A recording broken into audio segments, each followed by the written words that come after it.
Morning students. आज हमारी group automorphism की यह सेकंड क्लास है। पिछली क्लास में हमने देखा कि ऑटोमॉर्फिज्म्स का क्या मतलब होता है ग्रुप थ्योरी में। हम आगे आज उसके और एग्जांपल्स करेंगे। तो before going to start some examples on automorphism, first we will recall a theorem regarding the subgroup. This theorem is a criteria of a complex to be a subgroup of group. किसी समूह का उपसमूह होने के लिए क्या कसौटी है, क्या निष्कर्ष है, ये पहले हम देखेंगे। तो आपने सेकेंड ईयर में पढ़ा होगा एक थ्योरम जो मैं यहाँ पर लिख रहा हूँ कि let G be a group, G be a group, H is a non-empty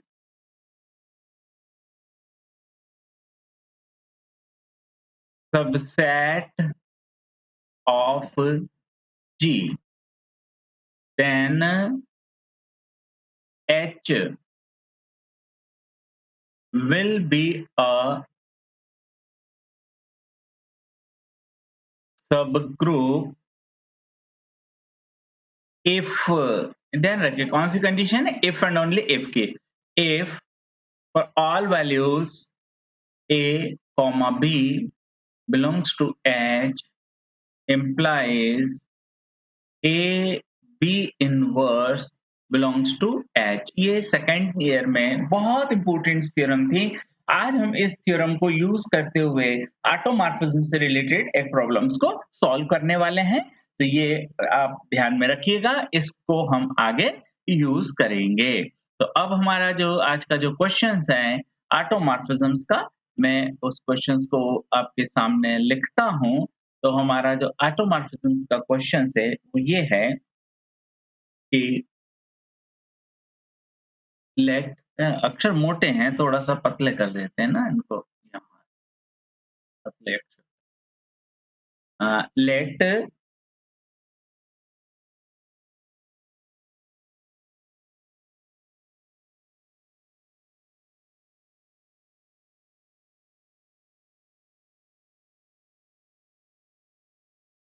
late G be a group, let G be a group, comma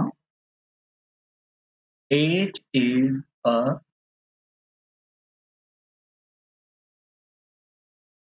subgroup of G, F is an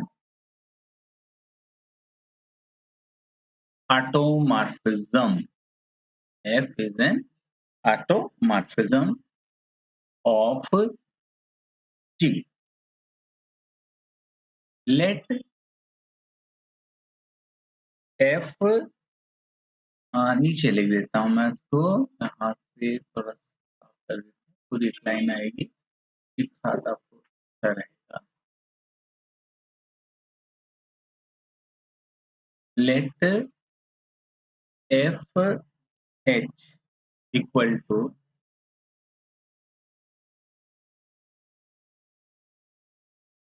F H is that H belongs to capital H. Then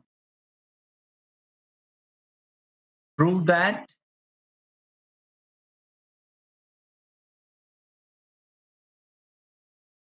FH is a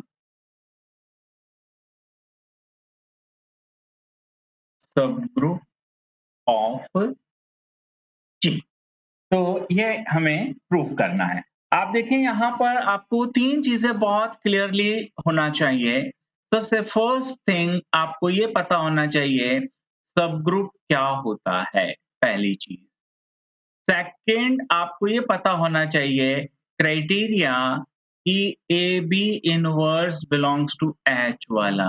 और third आपको definitions clear होना चाहिए ऑटोमॉर्फिज्म्स की। यदि ये 3 बातें आपको बिल्कुल क्लियर हैं, तो ये क्वेश्चंस में कहीं कोई प्रॉब्लम्स आपको नहीं आना है। तो let we start the solution of this problem. So what we have given, uh, we have given we have given G is a group and H is a subgroup of G. Also we have given F is an automorphism of G. It means F from G to G is 1 onto, and F A B equal to F A F B। ये हमारा ऑटोमॉर्फिज्म्स की definitions अगर हमें याद है तो हमें कहीं कोई प्रॉब्लम्स नहीं होना। ये सारा जो कुछ लिखा है ये क्या है, मैंने ऑटोमॉर्फिज्म की डेफिनेशंस लिख दी। तो हमें गिवन है कि F एक ऑटोमॉर्फिज्म है। अब आप ध्यान रखें H क्या है? H is a सबग्रुप, है ना?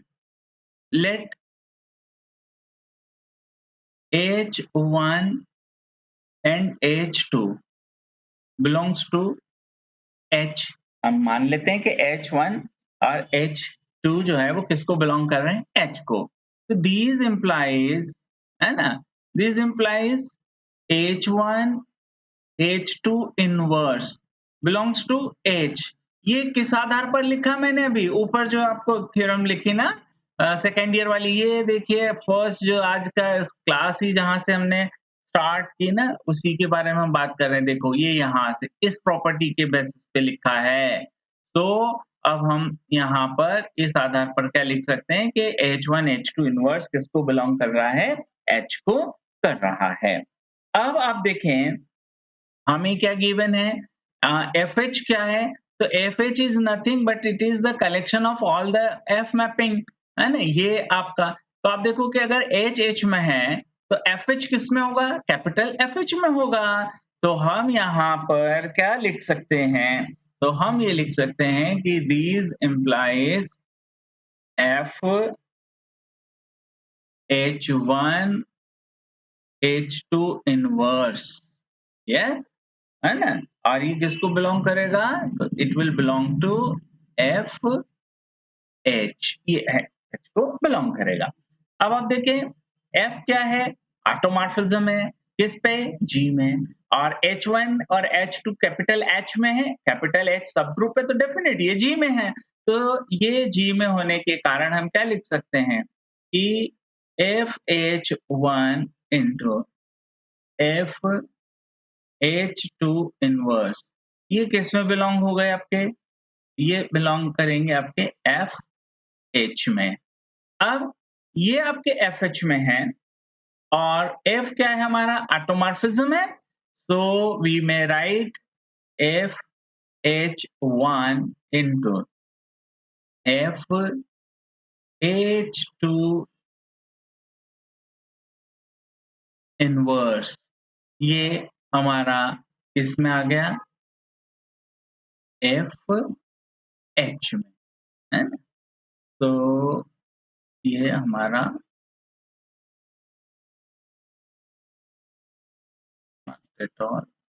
ये हमारा आ गया FH में। तो आप देखें हमने क्या प्रूव कर दिया कि FH1 और FH2 किसमें थे? FH में थे। और हमने यहाँ से क्या प्रूफ कर दिया? तो हमने ये प्रूफ कर दिया कि FH1 into FH2 whole inverse belongs to FH। तो उस थ्योरम से जो हमने अभी जस्ट ऊपर देखी, उसके बेसिस पे FH क्या हो गया? आपका सब ग्रुप हो गया। तो हम लिख सकते हैं हेंस FH इज ए सब ग्रुप, है ना? ये हमारा आज का पहला क्वेश्चन कंप्लीट हुआ। अब आज का सेकंड क्वेश्चन स्टार्ट करने के पहले मैं आपके साथ में एक डेफिनेशन पहले आपको शेयर करूंगा, क्योंकि हमारा अगला क्वेश्चन जो है वो उसी से रिलेटेड है। और जो भी फर्स्ट सेमेस्टर के स्टूडेंट्स, एमएससी फर्स्ट सेमेस्टर के स्टूडेंट्स मेरा ये वीडियो देख रहे हैं, तो प्लीज आप इस चैनल को सब्सक्राइब करिए। और जो बीएससी सेकेंड ईयर के लिए मैं एब्स्ट्रैक्ट अलजेब्रा पार्ट 1 2 3 4 6 7 8 9 इस सीरीज के हिसाब से मैं कुछ वीडियोस मैंने डाले हैं। आप उन वीडियोस को लगातार देखते रहिए, क्योंकि आपका बेसिक फंडामेंटल जो है वो वहीं पर मिलेगा। हर चीज के लिए मैं यहाँ पर आपको बार बार नहीं बता सकता। तो आप सेकेंड ईयर में यदि आपने अलजेब्रा को बहुत अच्छे से नहीं पढ़ा है, तो प्लीज प्लीज आप अलजेब्रा को बहुत सिंसियरली और सीरियसली पढ़िए, क्योंकि बहुत सरल सब्जेक्ट्स है और आसानी से आप इन चीजों को कर सकते हैं। तो आज का अगला क्वेश्चन स्टार्ट करने के पहले हम पहले देखेंगे what is the definition of normal सब ग्रुप। आज हम अगली जो डेफिनेशंस देख रहे हैं वो है नॉर्मल सब ग्रुप की, और ये भी आप सेकेंड ईयर में पढ़ चुके हैं। जिनका हिंदी मीडियम रहा होगा, अभी तो आपको इंग्लिश में ही लिखना है, बट आपका सेकेंड ईयर में यदि हिंदी मीडियम रहा होगा तो आपने इसे प्रसामान्य उपसमूह के नाम से इसको पढ़ा है। तो प्रसामान्य उपसमूह क्या होता है, पहले हम उसकी डेफिनेशंस देखते हैं। तो हम उसकी डेफिनेशंस देखते हैं। तो प्रसामान्य उपसमूह की परिभाषा मैं यहाँ पर लिख रहा हूँ। Let G is a group, let G is a group and H is a subgroup of G, है ना? G एक समूह है, ग्रुप है, और H उसका एक सब ग्रुप है। Then H is called or said to be, है ना? H is said to be normal subgroup, then H is said to be normal subgroup। कब नॉर्मल सब ग्रुप कहेंगे? यदि ये क्या हो, for all values x belongs to G, है ना? और for each H belongs to capital H, हम ऐसा लिख सकें x H x inverse belongs to H। अगर ये प्रॉपर्टी हम प्रूव कर सकते हैं या दिखा सकते हैं, तो उस कंडीशन में उस सब ग्रुप को हम क्या कहेंगे?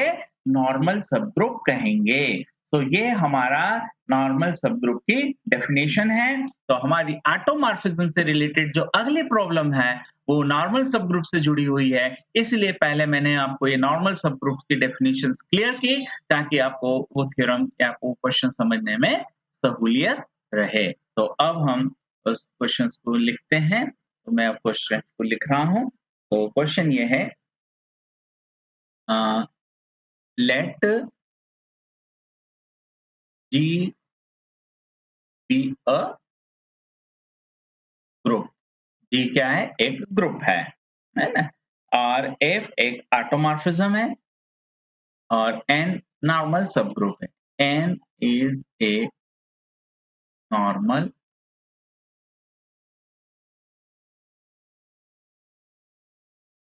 सब ग्रुप। साथ में F क्या है? F इज एन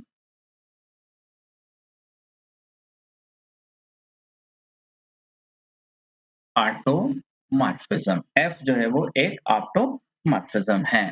तो then prove that then prove that Fn is a normal subgroup of G। तो आपको अगर डेफिनेशंस पता है ना तो बहुत आसान है ये।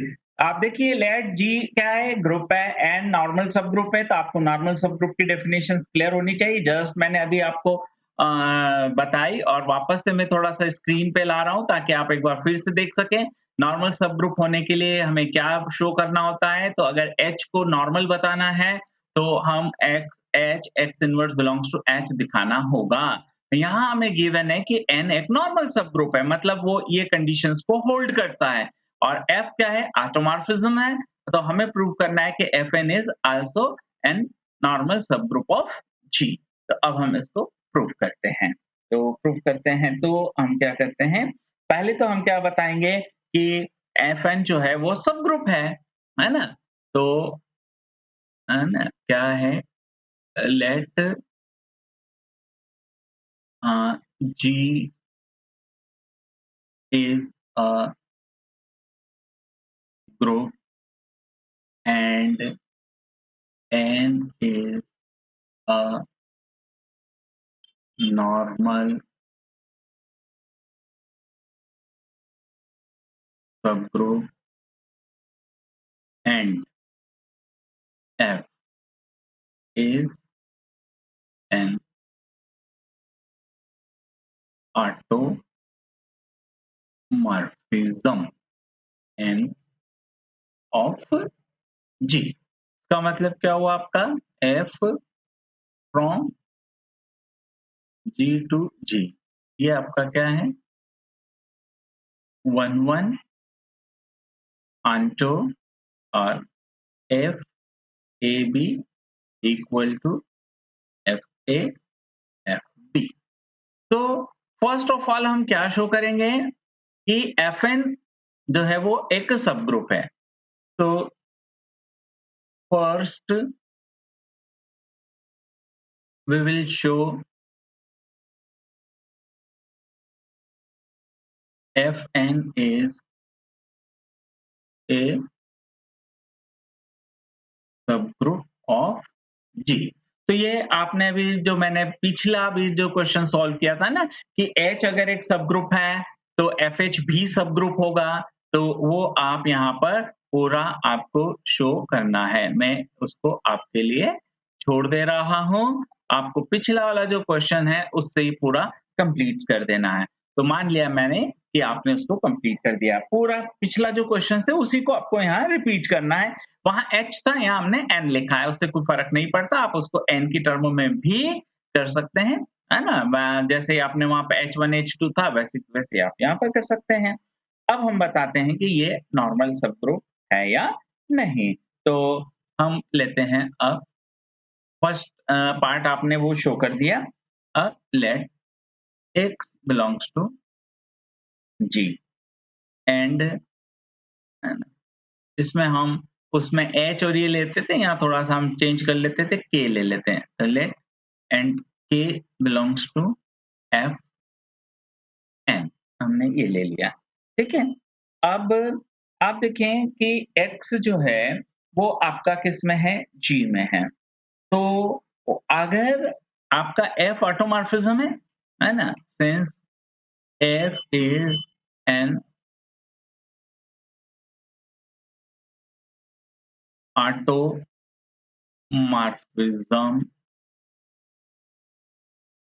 therefore therefore x is equal to आपका x जो है वो किसी एक मेंबर की इमेज होना चाहिए। x equal to F Y होना चाहिए जिसमें y किसको बिलोंग करेगा, g को। तो हमने x equal to F Y consider कर लिया क्योंकि अंटो है ये, है ना? साथ ही साथ हम क्या कंसिडर कर लेते हैं कि k k इक्वल टू हम कंसिडर कर लेते हैं एफ एन, जिसमें से n हमारा किसको बिलोंग कर रहा है, कैपिटल N को। तो अब आप देखें एन किसको बिलोंग कर रहा है? कैपिटल एन को। और के जो है वो किस में है? एफएक्स में है ना? तो के इक्वल टू एफ एन। अब आपका यहां से अगर हम ये लें एक्स के एक्स इनवर्स अगर हम लें, तो आप देखिए कि एक्स के एक्स इनवर्स, तो एक्स के एक्स इनवर्स का मतलब क्या होगा? तो एक्स आपका किसके बराबर है? F Y. तो यहाँ पर आपने लिख दिया इसको एफ वाई। के को आपने क्या लिखा? F N. ये आपने ले लिया एफ एन। और एक्स इनवर्स इसका मतलब आपका क्या हो गया? एफ वाई का इनवर्स, है ना? अब आप देखिए यहाँ से आपका एफ वाई, है ना? तो ये आपका आया एफ वाई एफ एन, और ये जो पूरी टर्म है एफ वाई इनवर्स, ये आपका क्या होगा? एफ वाई इनवर्स होगा। ठीक है। अब आप देखें एफ क्या है? आपका ऑटोमॉर्फिज्म है ना? तो ऑटोमॉर्फिज्म की प्रॉपर्टी से ये पूरे को हम क्या लिख सकते हैं? We may write it as F Y N Y inverse. तो आप देखें एक्स के एक्स इनवर्स हमारा चल रहा है, तो ये किसके बराबर आया हमारा? F Y N Y inverse. तो हम ये क्या कह सकते हैं कि जी के अंदर, है ना, आपका अगर वाई एन वाई इनवर्स जो है, तो वाई एन वाई इनवर्स ये नॉर्मल का कैरेक्टर है, तो ये किस में बिलोंग करेगा? आपका एन में बिलोंग करेगा। तो ये एन में बिलोंग कर रहा है, और F Y N Y inverse ये आपका किस में बिलोंग करेगा? ये आपका करेगा एफ एन में। तो एफ एन तो ऑलरेडी आपका क्या है? सब ग्रुप तो था ही। आपने इसके बेसिस पे तो क्या दिखा दिया कि ये एक आपका नॉर्मल सब ग्रुप है। क्यों? क्योंकि आपने ये एफ एन आपका इस तरीके से आ रहा एक्स के एक्स इनवर्स, मतलब आप इसको इस फॉर्मेट्स में लिख सकते हैं। आपका ये जो के है ना, तो के आपका कहाँ आ रहा है? आप ये देखिए ना, के आपका एफएन में है, इसलिए तो हम ये कह सकते हैं कि एफएन जो है वो क्या है? Is a normal subgroup. तो इस तरीके से ये ऑटोमॉर्फिज्म्स के थ्योरम्स। अब अगला जो हमारी क्लास होगी, उस अगली क्लास में हम पढ़ेंगे ग्रुप ऑफ ऑटोमॉर्फिज्म, या ये शो करना कि the set of all automorphism of a group forms a group with respect to the composite function. साथ ही साथ अगली क्लास में हम इनर ऑटोमॉर्फिज्म्स के बारे में पढ़ेंगे। तो अभी तक मैंने ऑटोमॉर्फिज्म्स के बारे में आपको जो कुछ पढ़ाया है, आप उसको बहुत अच्छे से रिवाइज कीजिए। Thank you for watching me at professor Rakesh Kumar Parmar. और मेरे इस YouTube चैनल्स को आप ज्यादा से ज्यादा अपने फ्रेंड सर्कल के साथ में शेयर कीजिए और उन्हें बताइए और सब्सक्राइब कीजिए। Thank you once again.